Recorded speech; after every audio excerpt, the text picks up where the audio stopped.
बिस्मिल्लाहिर्रहमानिर्रहीम। अस्सलाम वालेकुम। ख़वातीन और हज़रात, मूडीज़ ने पाकिस्तान की क्रेडिट रेटिंग मज़ीद नीचे गिरा दी है।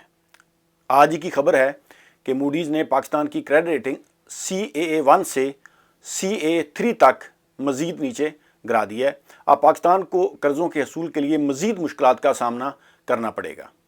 पहले खबर सुन लें आप। बताएं कि बैरूनी कर्जों का हुसूल मजीद मुश्किल। मूडीज ने पाकिस्तान की रेटिंग फिर गिरा दी है।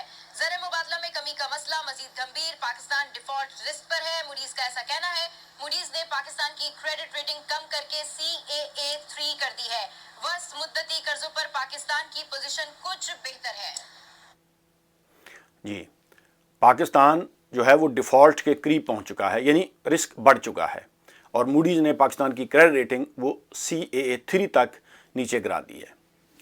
देखें, इसकी कई एक वजूहत हैं, लेकिन मूडीज़ ने जो बड़ी वजह बयान की है वो है वीक गवर्नेंस, कि पाकिस्तान में इस वक्त वीक गवर्नेंस है। किसी भी मुल्क की माशी तरक्की के लिए कई चीज़ें जो हैं वो बहुत ज़्यादा ज़रूरी होती हैं, जो कि बेसिक हैं, और हर तरक्की याफ्ता मुल्क में आप देख सकते हैं कि ये चीज़ें जो हैं ये बेसिक हैं, और हर मुल्क जो है वो इन कवानीन पर अमल करता है। सबसे पहले तो मुल्क में आपके लॉ एंड ऑर्डर की सिचुएशन बेहतर होनी चाहिए, आपका जस्टिस सिस्टम अच्छा होना चाहिए। आपकी गवर्नमेंट कोई भी बदले, लेकिन लॉन्ग टर्म जो आपकी माशी पॉलिसीज़ हैं वो इन्वेस्टर को तहफ़्फ़ुज़ फराहम करें, यानी हुकूमत बदलने से चेंजिंग ना आए, क्योंकि कोई भी इन्वेस्टर जो पाकिस्तान में आकर इन्वेस्ट करेगा वो देखेगा कि उसका पैसा तो नहीं डूब जाएगा। इसी तरीके से करप्शन नहीं होनी चाहिए। आप अपने ख़र्चे कंट्रोल करें, यानी हुकूमती मशीनरी जो है उसके ख़र्चे जो हैं वो कम होने चाहिए। आपके ज़र मुबादला के ज़खायर ज़्यादा होने चाहिए, टैक्स कलेक्शन बेहतर होनी चाहिए। आपके मुल्क में वो जो है बिजनेसमैनों को, जो स्मॉल बिजनेसेस हैं उस पर आप तवज्जो दें, आपकी टैक्स कलेक्शन बेहतर हो, और इसी तरीके से आप ज़राअत पर ख़ास तवज्जो दें। जो छोटे बिजनेसमैन हैं, छोटे ज़मींदार हैं, उनके लिए आप अच्छे प्रोग्राम जो हैं वो तश्कील दिए जाएँ, ताकि उनके बिज़नेस को आप प्रोटेक्ट कर सकें, तहफ़्फ़ुज़ दे सकें। और लोगों को आप इस मामले में लोग खुशी से टैक्स दें, यानी जब आप लोगों को सहूलतें देंगे, आपका NHS यानी हेल्थ सिस्टम बेहतर होगा, एजुकेशन आपकी बेहतर होगी, सड़कें, लाइब्रेरीज़ बनेंगी, स्कूल यूनिवर्सिटीज़ बनेंगे, बच्चों के लिए आप तालीम के लिए जो है वो काम करेंगे, तो यकीनन लोग जो है वो खुशी के साथ आपको टैक्स देंगे।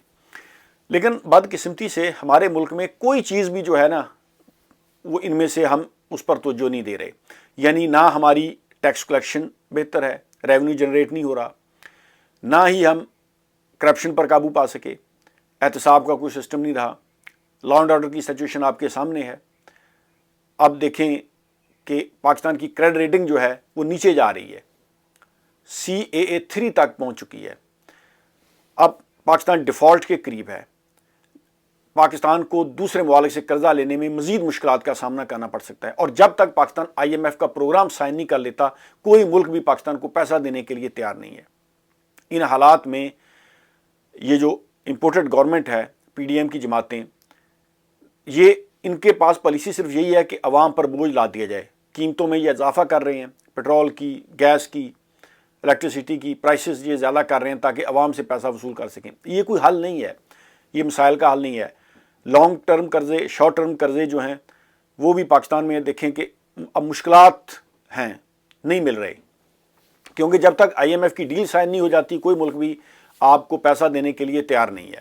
और वो हक बजानिब हैं, क्योंकि दूसरे मुल्क ने तो नहीं आपको कहा कि आप पाकिस्तान में इस तरह की सिचुएशन पैदा कर दें, करप्शन आप इस पर काबू ना पाएँ, लॉ एंड ऑर्डर की सिचुएशन आपके यहाँ बेहतर नहीं है, वीक गवर्नेंस है, इसी तरीके से आपकी क्रेडिट रेटिंग जो है वो नीचे जा रही है। हम बेसिक जो ये कवानीन है ना, हम उनको भी अप्लाई नहीं कर सके।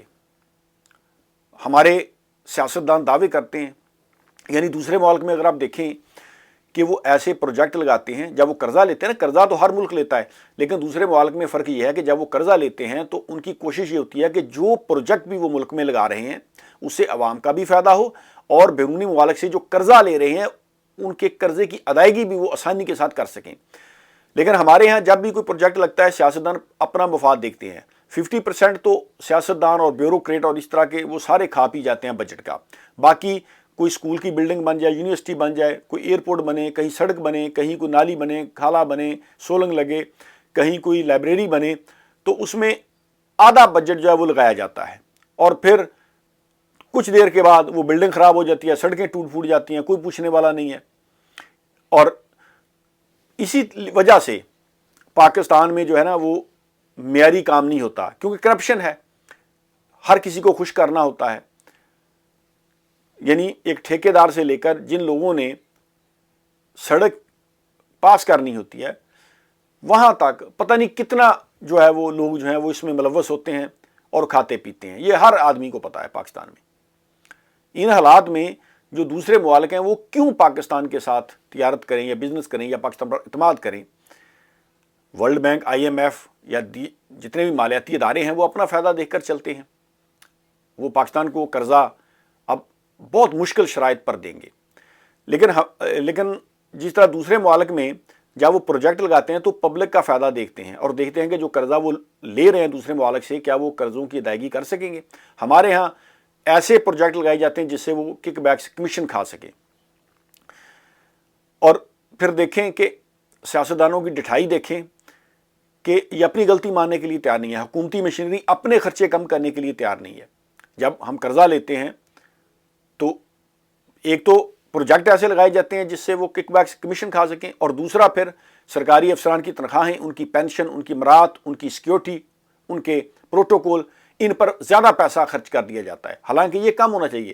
یعنی دوسرے ممالک میں جب کوئی سفیر جاتے ہیں یا حکومتی ارکان جاتے ہیں وہ چند لوگ جاتے ہیں اور اپنا دورہ کمپلیٹ کر کے واپس آ جاتے ہیں. ہمارے وزیر خارجہ کو دیکھ لیں, وہ دوروں پر ہی ہیں اور پاکستان کو فائدہ اس کا کچھ بھی نہیں ہوا.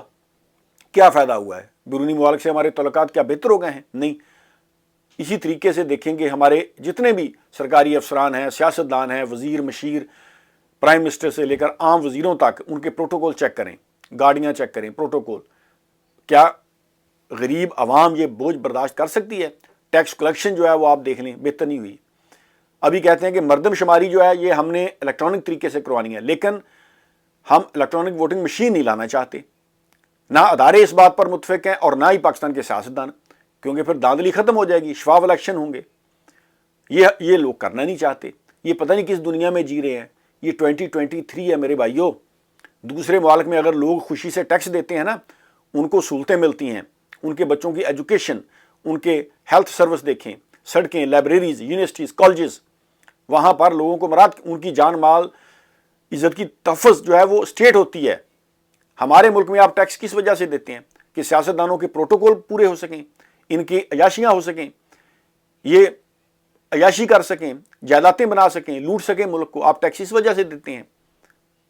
تو جب تک یہ بیسک چیزوں پر ہم کام نہیں کریں گے نا, پاکستان کی معیشت کبھی بھی ٹھیک نہیں ہو سکتی. ہمارے یہاں 75 سالوں میں معاشی ترقی سمجھتے ہیں کہ بیرونی ملک سے قرضہ مل گیا, اس کو یہ معاشی ترقی سمجھتے ہیں. پروجیکٹ ایسے لگاتے ہیں جس میں یہ پیسہ کھا سکیں. ابھی کریڈٹ ریٹنگ یہ جو ہماری نیچے گئی ہے, CAA3 تک پہنچ چکی ہے. یہ پاکستان کے لیے بڑی الارمنگ سچویشن ہے. اس سے تو پاکستان کو بیرونی ممالک سے جو قرضہ ملتا ہے اس میں مزید مشکلات کا سامنا کرنا پڑے گا. قرضہ اب کوئی ملک بھی آسانی سے نہیں دے گا. ہمارے سیاستدانوں کو ہوش کے ناخن لینے چاہیے, اداروں کو بھی, اور بیسک یہ جو چیزیں ہیں ان پر عمل کرنا چاہیے, پھر ہی پاکستان آگے جائے گا. بہت بہت شکریہ. اللہ حافظ.